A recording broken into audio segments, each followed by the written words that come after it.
Hey guys, Raj Sango of Car Security. Welcome back to the channel. Welcome back to another episode of Raj's Garage. Today we'll be continuing with the E30 M3 carbon air intake progress.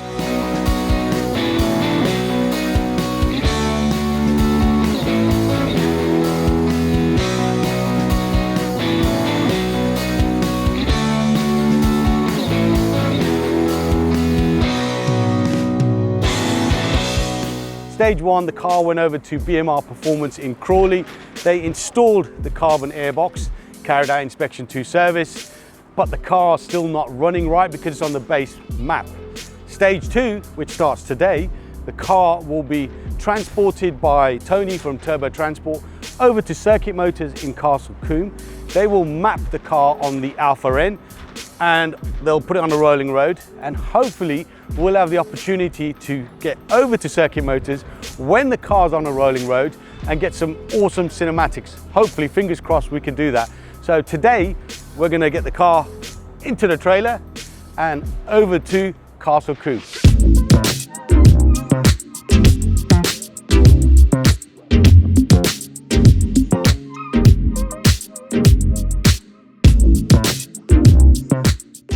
Right guys, E30 M3 is loaded up in the trailer. I'm here with Tony of Turbo Transport. Make sure you give this guy a follow. He looks after all my cars when they need to be trailered up and down the country.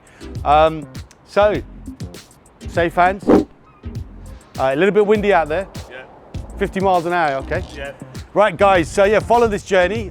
We'll be back when we're at Circuit Motors. And again, hopefully, as I said earlier, hopefully we get to film the car on the actual rolling road, and that should be pretty cool. So, see you soon.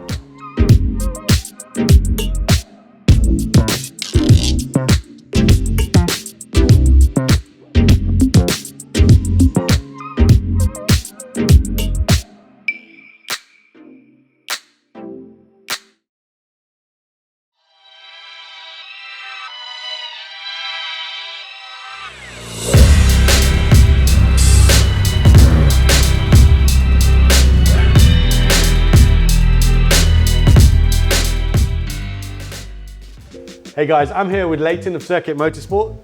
Thank you, Leighton. The car's already been on the dyno, so Leighton's already done what he needs to do. But for you guys, we're gonna get it back on the dyno and show you how the car performs. And then we'll have a chat with Leighton and he can give us an indication of what the car was like prior and how it's running now. Any snags you've had, Leighton, or any issues with the car? No. So it's a traditional conversion. I say traditional, but a lot of people choose to go with the carbon airbox. That entails removing the old barn door flapper motor, airflow meter, which in and of itself, that is because it's very narrow, the entrance, that's the restriction that we're getting rid of. The carbon airbox obviously looks lovely, sounds great, but we have to then obviously replace the airflow meter. What that was doing, obviously, was measuring the airflow through into the engine with a 0 to 5 volts. So we basically mimic what that was doing in a three-dimensional way for every point that the engine is going to see. Okay. And once we get that right, then it's as if the airflow meter is there, but in a virtual sense. Sure. And then the rest of the tuning is done through the main Bosch ECU. Okay, right. Hopefully you guys understood that. It's all new to me.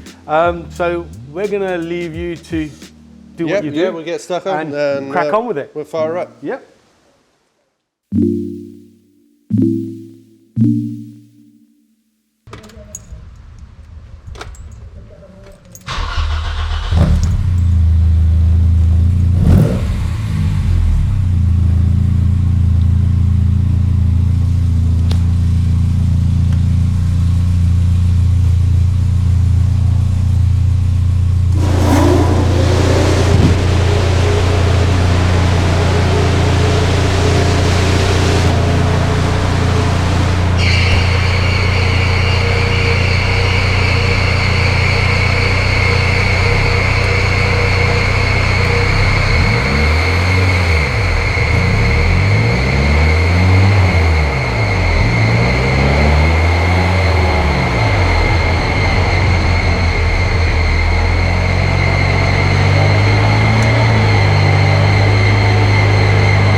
do that again because he's just while I was warming up.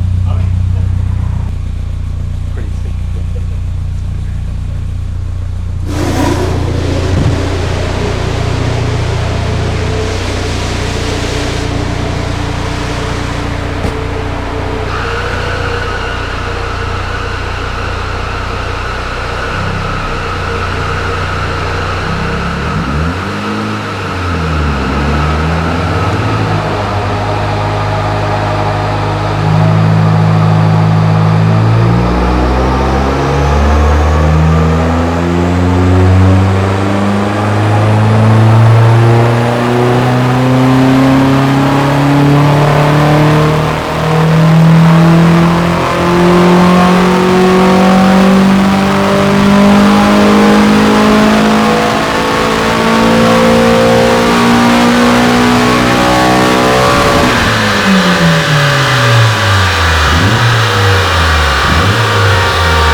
Okay, so 221, 185 foot-pounds, which is pretty good.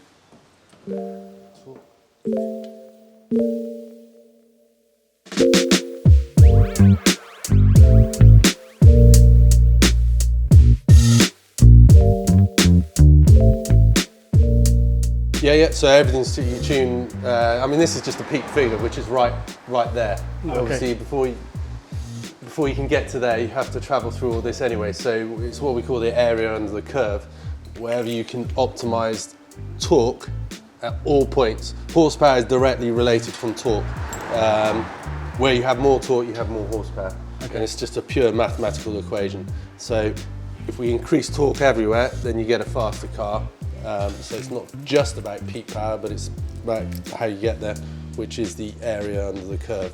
Stock, this is about 215 brake from factory. You know, we're talking 1990, 30 odd years ago. How has this performed today? Well, it's making good torque for the setup. Where it's seemingly limited is at the top end, where we'd expect it to keep climbing within this last sort of 1500 revs. Yours is just starting to plateau a little bit, so that can be down to the cam timing, sure. Other aspects of the actual mechanical setup of the engine. So everything looks healthy and good, but there is more to be, gained. That's interesting. That's good. And we've managed to achieve 200 and just shy of 221 brake horsepower. 192 at the wheels and 186 foot-pounds of torque. Okay. So you got the traditional little dip here low down, which is the V of the engine, volumetric efficiency. That's down to the cams and everything. And you feel that sort of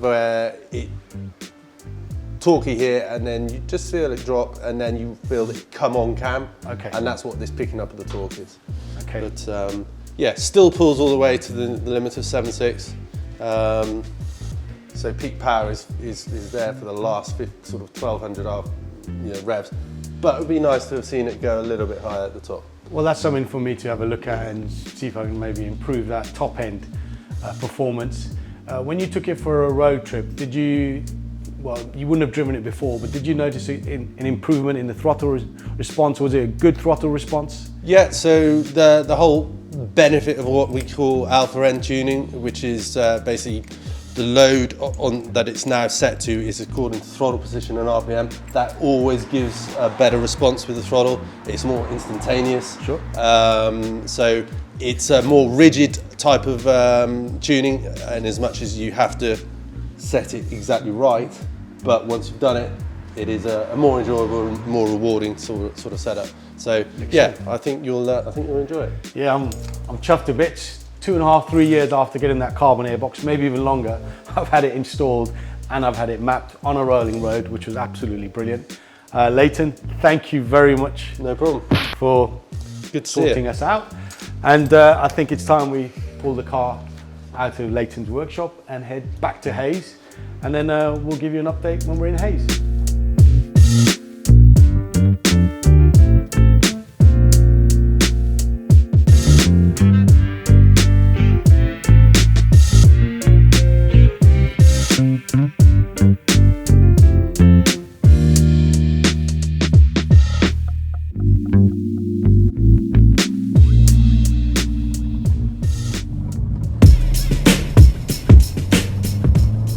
Right guys, back in my E30 M3, just left Circuit Motorsport, on our way over to Hayes.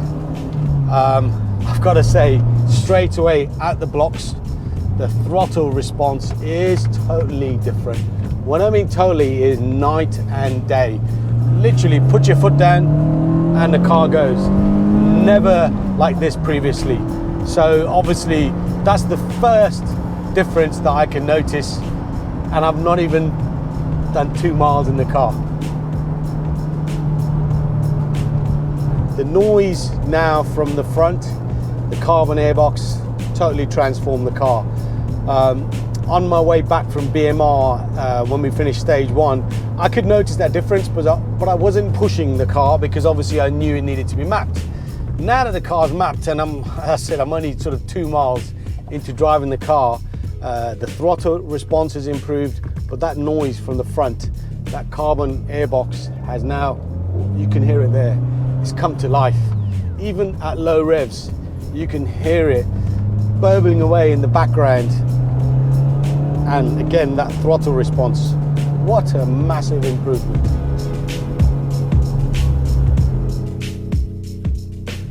At the traffic lights, as we pull away, you can hear the carbon airbox in the background.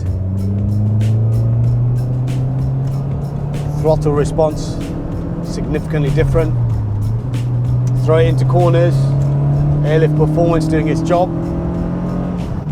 Car is transformed night and day. I can't believe it. Obviously it's a combination of everything that I've had done in the last few weeks. The servicing, the carbon airbox, and now having it set up correctly, having it mapped on the rolling road. Also feels a lot more torquey, sort of mid to top end. Now I know the top end I'm missing a little bit of power, and I understand that could be down to the fact maybe I should change the cams. But mid-end power, 4th gear, 3,500 revs, and it goes. It was never like this before, so a massive improvement. To be fair, I'm kicking myself now that I didn't do this a long time ago. That airbox, as I said previously, I've had it for like 3 years, maybe even 4 years, sitting in a box in my office, doing nothing, trying to find the right person to install it. I have now. I've had it mapped, I've had it rolling road. Wow, really has brought a smile to my face. You know, as I say, when a plan comes together and it's executed well, I think this is definitely that. Okay, let's get over to Hayes, summarize stages 1 and 2, what I've done, and if there are any other plans for the E30 M3, because the journey can't finish here. There's got to be other stuff that I should do and can do. So I'm just going to chill, enjoy the car, M4, all the way back to Hayes. See you in a bit.